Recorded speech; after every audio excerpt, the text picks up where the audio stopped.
नमस्कार दोस्तों, स्वागत है आपका A to Z स्टोरीज अद्भुत ऑफिशियल पर। जय महाकाल, हर हर महादेव। ब्रह्मा जी बोले, हे मुनि नारद, तत्पश्चात हिमालय अपनी पुत्री पार्वती को साथ लेकर शिवजी महाराज के पास गए।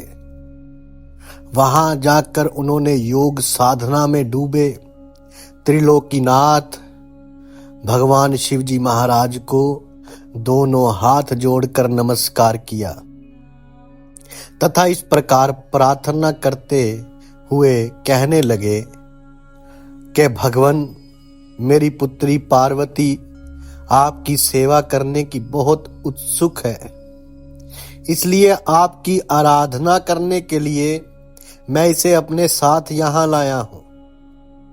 हे प्रभु, ये अपनी दो सखियों के साथ आपकी सेवा में रहेगी।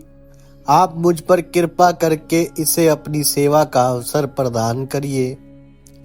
तब भगवान शिवजी महाराज ने उस परम सुंदरी हिमालय कन्या पार्वती को देखकर अपनी आंखें बंद कर ली और परम ब्रह्म के स्वरूप का ध्यान करने में निमग्न हो गए। उस समय सर्वेश्वर एवं सर्वव्यापी शिवजी तपस्या करने लगे। ये देखकर हिमालय उस सोच में डूब गए कि भगवान शंकर उनकी तपस्या स्वीकार करेंगे या नहीं।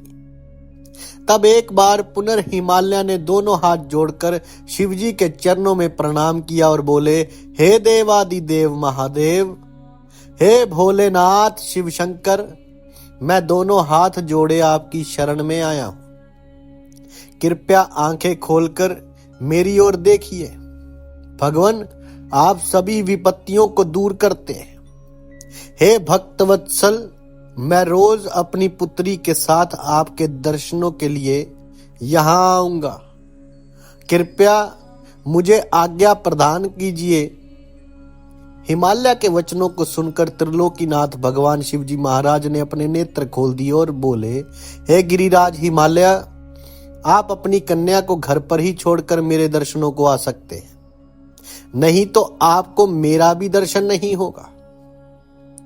महेश्वर की ऐसी बात सुनकर हिमालय ने अपना मस्तक झुका दिया और शिवजी से बोले, हे प्रभु, हे महादेव जी, कृपया ये बताइए कि मैं अपनी पुत्री के साथ आपके दर्शनों के लिए क्यों नहीं आ सकता? क्या मेरी पुत्री आपकी सेवा के योग्य नहीं है? फिर इसे ना लेकर आने का कारण मुझे समझ में नहीं आता। हिमालय की बात सुनकर शिवजी हंसने लगे और बोले, हे गिरिराज, आपकी पुत्री सुंदर, चंद्रमुखी और अनेक शुभ लक्षणों से संपन्न है, इसलिए आपको इसे मेरे पास नहीं लाना चाहिए, क्योंकि विद्वानों ने नारी को माया रूपिणी कहा है। युवतियां ही तपस्वियों की तपस्या में विघ्न डालती है। मैं तो योगी हूं, सदैव तपस्या में लीन रहता हूं और माया मोह से दूर रहता हूं, इसलिए मुझे स्त्री से दूर ही रहना चाहिए। हे हिमालय, आप धर्म के ज्ञानी और वेदों के रीतियां जानते हैं। स्त्री की निकटता से मन में विषय वासना उत्पन्न हो जाती है और वैराग्य नष्ट हो जाता है, जिससे तपस्वी और योगी का ध्यान नष्ट हो जाता है। इसलिए तपस्वी को स्त्रियों का साथ नहीं करना चाहिए। इस प्रकार कहकर भगवान शिव शंकर जी महाराज चुप हो गए। हिमालय शिवजी के ऐसे वचनों को सुनकर चकित और व्याकुल हो गए। उन्हें चुप देखकर पार्वती देवी असमंजस में पड़ गई। तब उस वक्त भगवान शंकर के वचन सुनकर पार्वती जी बोली, योगीराज, आपने जो कुछ भी मेरे पिता श्री गिरिराज हिमालय से कहा, उसका उत्तर मैं देती हूँ। हे अंतर्यामी, आपने महान तप करने का निश्चय किया है। ऐसा करने का निश्चय आपने शक्ति के कारण ही लिया है। सभी कर्मों को करने की यह शक्ति ही प्रकृति है। प्रकृति ही सबकी सृष्टि, पालन और संहार करती है। हे प्रभु, आप थोड़ा विचार करें, प्रकृति क्या है और आप कौन हैं? यदि प्रकृति ना हो तो शरीर तथा स्वरूप किस प्रकार हो? आप सदा प्राणियों के लिए वंदनीय और चिंतनीय हैं। ये सब प्रकृति के ही कारण है। तब पार्वती जी के वचनों को सुनकर उत्तम लीला करने वाले भगवान शिव हंसते हुए बोले, मैं अपने कठोर तप द्वारा प्रकृति का नाश कर चुका हूं। अब मैं तत्व रूप में स्थित हूं। साधु पुरुषों को प्रकृति का संग्रह नहीं करना चाहिए।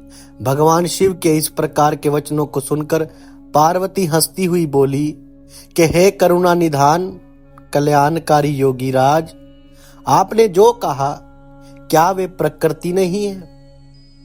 तो फिर आप उससे अलग कैसे हो सकते हैं? बोलना या कुछ भी करना अर्थात हमारे द्वारा किया गया हर क्रियाकलाप ही प्रकृति है। हम सदा ही प्रकृति के वश में हैं। यदि आप प्रकृति से अलग हैं तो ना आपको बोलना चाहिए और ना ही कुछ और करना चाहिए, क्योंकि ये कार्य तो प्रकृति के ही है अर्थात प्राकृत है। भगवान, आप हंसते, सुनते, खाते, देखते और करते ही हैं, वे सब भी तो प्रकृति का ही कार्य है। इसलिए व्यर्थ के वाद विवाद से कोई भी लाभ नहीं है। यदि आप वाकई प्रकृति से अलग हैं तो इस समय यहाँ तपस्या क्यों कर रहे हैं? सच तो यह है कि आप प्रकृति के वश में हैं और इस समय अपने स्वरूप को खोजने के लिए ही तपस्या में लीन रहना चाहते हैं। योगीराज, आप किस प्रकार की बात कर रहे हैं? थोड़ा विचार कर कहें। यदि आपने प्रकृति का नाश कर डाला है तो आप किस प्रकार विद्यमान रहेंगे? क्योंकि संसार तो सदा ही प्रकृति से बंधा हुआ है। क्या आप प्रकृति का ये तत्व नहीं जान रहे हैं कि मैं ही प्रकृति हूं? आप पुरुष हैं, ये पूर्णतया सत्य है। मेरे ही कारण आप सगुण और साकार माने जाते हैं। भगवान, आप जितेंद्रिय होने पर भी प्रकृति के अनुसार ही कर्म करते हैं। हे महादेव, यदि आप यही मानते हैं कि आप प्रकृति से अलग हैं तो आपको मेरी किसी भी सेवा से और किसी भी प्रकार से डरना नहीं चाहिए। पार्वती के मुख से निकले सांख्य शास्त्र में डूबे हुए वचन ये सब सुनकर भगवान शिव निरुत्तर हो गए। तब उन्होंने पार्वती जी को अपने दर्शन और सेवा करने की आज्ञा प्रसन्नता पूर्वक प्रदान कर दी। तत्पश्चात भगवान शिव पर्वतराज हिमालय से बोले, हे गिरिराज हिमालय, मैं तुम्हारे इस शिखर पर तपस्या करना चाहता हूं, कृपया मुझे इसकी आज्ञा प्रदान करें। देवादिदेव भगवान शिव के इस प्रकार के वचनों को सुनकर गिरिराज हिमालय दोनों हाथ जोड़कर बोले, हे महादेव, ये पूरा संसार आपका ही है। सभी देवता, असुर और मनुष्य सदैव आपका ही पूजन और चिंतन करते हैं। मैं आपके सामने एक तुच्छ मनुष्य हूँ, भला मैं आपको किस प्रकार आज्ञा दे सकता हूँ? हे प्रभु, ये आपकी इच्छा है, आप जब तक यहाँ निवास करना चाहे कर सकते हैं। गिरिराज के इन वचनों को सुनकर भगवान शिव मुस्कुराने लगे और आदर पूर्वक हिमालय से बोले, अब आप जाइए, अब हमारी तप करने की इच्छा है। तुम्हारी कन्या नित्य आकर मेरे दर्शन कर सकती है और मेरी सेवा करने की भी मैं उसे आज्ञा देता। लोक कल्याणकारी भगवान शिव के इन उत्तम वचनों को सुनकर हिमालय और पार्वती जी बहुत प्रसन्न हुए। उन्होंने त्रिलोकीनाथ भगवान शिव को नमस्कार किया और अपने घर लौट गए। उसी दिन से पार्वती जी प्रतिदिन भगवान शिव के दर्शनों के लिए वहां आती। उस समय उनके साथ 2 सखियां भी वहां जाती और भक्ति पूर्वक शिव जी महाराज की सेवा करती। वे महादेव के चरणों को धोकर उस चरणामृत को पीती थी। तत्पश्चात उनके चरणों को पोंछती, फिर उनका 16 उपचारों से विधिवत पूजन करने के पश्चात अपने घर वापस लौट आती। तो इस प्रकार प्रतिदिन शिवजी महाराज का पूजन करते हुए बहुत समय व्यतीत हो गया।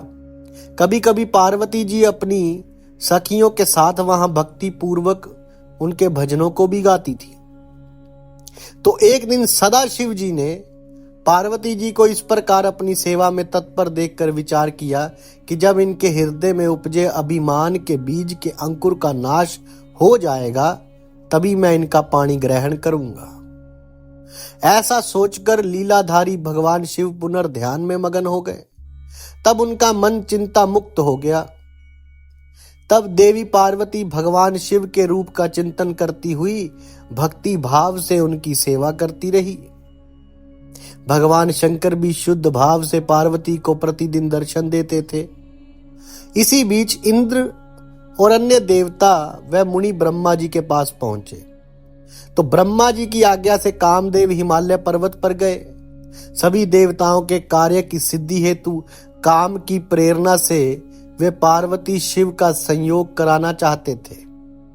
इसका कारण ये था कि महापराक्रमी तारकासुर ने ऋषि मुनियों और देवताओं की नाक में दम कर रखा था और उसका वध करने के लिए उन्हें भगवान शिव जैसे महापराक्रमी और बलवान पुत्र की आवश्यकता थी।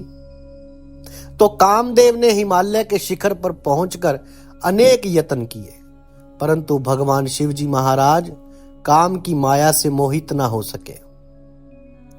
उन्होंने क्रोध से कामदेव को भस्म कर दिया। अब शक्ति में ही सामर्थ्य थी कि शिव को मोहित कर वे देवताओं की इच्छा को साकार करती। इसलिए काम के अनंग होने के बाद जन कल्याण के लिए तथा अपने व्रत को पूरा करने के लिए पार्वती जी ने मन ही मन शिवजी महाराज को पति रूप में पाने का दृढ़ निश्चय कर लिया। कठोर तपस्या कर कर देवी पार्वती ने शिवजी के हृदय को जीत लिया। तब वे दोनों अत्यंत प्रेम से प्रसन्नता पूर्वक रहने लगे और उन्होंने देवताओं के महान कार्य को सिद्ध किया। जय महाकाल, हर हर महादेव। साधु संत फकीर गुरु रहबरों की सदा ही जय जयकार। जल्दी मिलते हैं एक नई वीडियो के साथ। तब तक के लिए आप सबका धन्यवाद। आप सबके भीतर बसे उस परमात्मा को मेरा प्रणाम।